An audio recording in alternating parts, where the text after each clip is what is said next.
Welcome to another edition of the Wedding Wednesday Report. I'm Kylie Carlson, and today I'm coming to you from Elizabeth Marsh Floral Design Studio in New Covent Garden Market, which is very exciting. And I'm here with Liz Marsh herself. Liz, hello. Hi.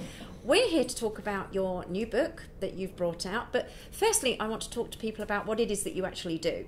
Now, you're a floral designer, and I know for some people they are a little unsure as to the difference between a floral designer and an actual florist. So I thought before we dive in and talk about the book and why you've written it and what the audience is for, if you could tell us a little bit more about what a floral designer does.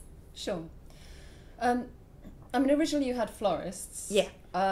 Floral designers came along. Basically, they're people who have a more creative background.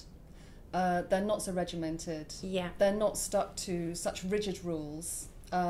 If I was to put it in physical terms, I would say it's the difference between squares and triangles versus circles and ovals. I do like that description. It's a great description, isn't it? I know. It's very visual. It helps create an image in your mind. You've got those little triangular arrangements there, haven't you? But yeah, it's basically much more closely related to the arts. Yeah. I mean, that's the fundamental difference. Okay. Yeah. Okay, so obviously floral design fits within designs of weddings and events, and that's something that we talk about quite a lot at the UK Academy of Wedding and Event Planning. Now, obviously, you're on our advisory board for the Academy, Yeah. And as such, you have input into our course material, and part of what we're trying to do as an Academy is really educate people in the industry about floral design, catering, and all the elements that go into making up an event. But obviously today we want to talk about floral design, and from what you've spoken to me about the book, this is one of the reasons that you've written it, with this particular audience in mind. So I'm going to hand over to you now to tell me more about the book, what it's called, what we can find within the book, and why we should buy it. Sure, thank you. The book's called Petal Performance, The Art and Economics of Floral Design. Good name. Thank you.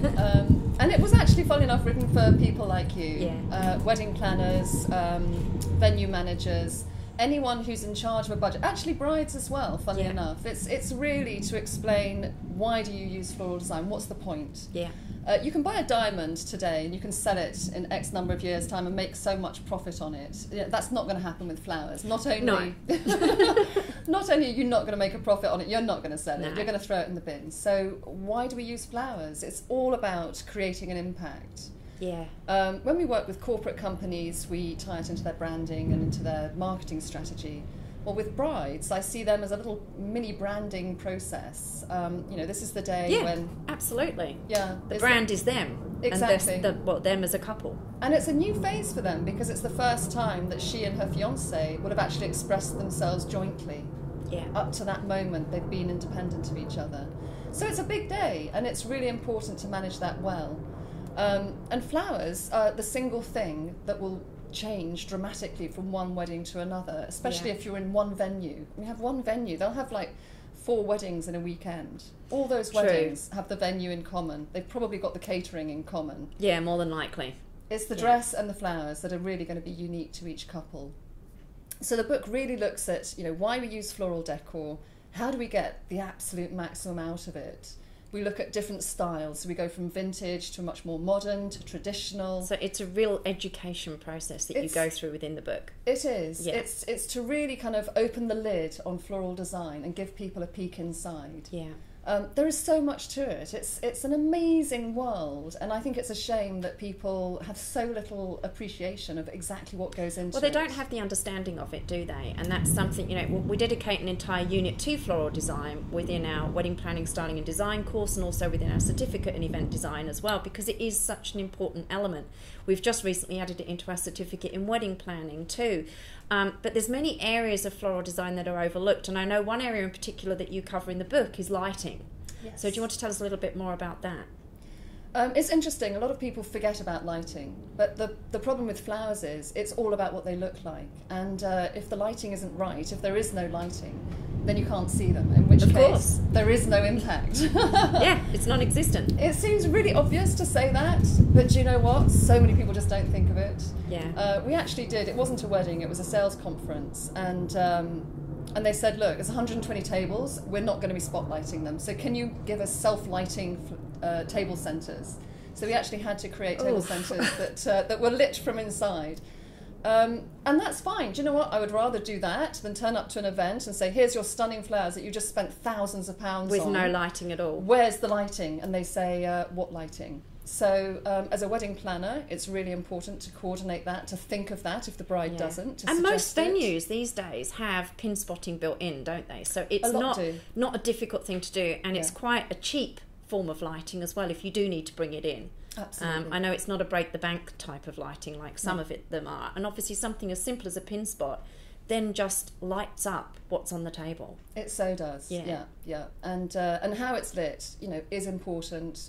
Do samples, do test runs, whatever, but just make sure that your lighting works. Fantastic. Well, what is it that you would like people reading your book to take away with them once they've gone through it? What are you hoping to achieve with the book? Well, I suppose what I'd like to do is give them the confidence to actually explore floral design and to do something interesting. To help them to realise that they actually can use it to express themselves, that it's not just something to be afraid of and just to do the absolute bare minimum. And I think, hopefully, to give them an appreciation of actually what goes into it. Yeah. I think a lot of people still think of flowers as, bung a few flowers in a vase, and oh my God, it all looks great. But does it? Does it really? Yeah, there's so much more to it than that, isn't there? It's not just flowers, it's all the natural materials that are available to us, and you can do some really powerful things. Well, I know we've chatted briefly on the topic of using fruit and even fish in floral design, so I can't refer to that and not ask you to tell me the story of the fish. So just quickly, before we finish off, if you can tell me how fish and flowers go together. Sure. I'm sure our audience would be very interested in hearing this story. A good friend of mine, Vivek Singh from the Cinnamon Club, he wrote a book on seafood and he had a press launch. And he said to me, Liz, can you do some flowers for it? So I said, yeah, that's fine. And he said, well, I've got these crab claws that I'm just in love with. Can we incorporate them somehow? So I said, well, how do we stop them from smelling? And he said, crushed ice. I went, really? Does that work for all fish? He went, yeah. So we gave him fish arrangements. And, I have to say they were stunning. There was mackerel. Mackerel have this black and silver streaky look. It's just amazing. It really is quite stunning. Oh, and parrotfish, orange with blue spots. Lobster, the colours in these fish are just amazing. And they started the evening kind of quite smoke and daggers with this kind of frosted, kind of crushed ice all around them. As the ice melted, it then magnified them, and so they looked larger than life. So that's the nearest I've got to Damien Hirst in my work, I have to say. Well, it's certainly a creative way to use fish, isn't it? It's not one that immediately springs to mind when you're putting together the design of an event, but it just shows how creative you really can be. Yeah, absolutely. It really is, as you say, an art form. Yeah. So, Liz, thank you so much for taking the time to speak with us today. Thank you. If people want to get a copy of your book, where can they get it? They can either get it from our website. Okay. Do you want to give us the website address? It's www.elizabethmarsh.co.uk. Perfect.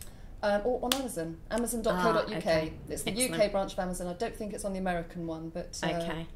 And I do believe that it will be coming to Kindle shortly as well. So, it will, indeed. Yeah, you'll have to keep us updated about that, and then obviously we can let our viewers know where they can get hold of that once that's up and running as well. Will do. Perfect. Well, that brings us to the end of another Wedding Wednesday report. Don't forget, if you want to study and know more about floral design, then we do cover it in our courses at the Wedding Planning Academy, and our website is www.weddingplanningacademy.co.uk. Thanks once again, Liz. It's been an absolute delight spending time with you today, and till next week.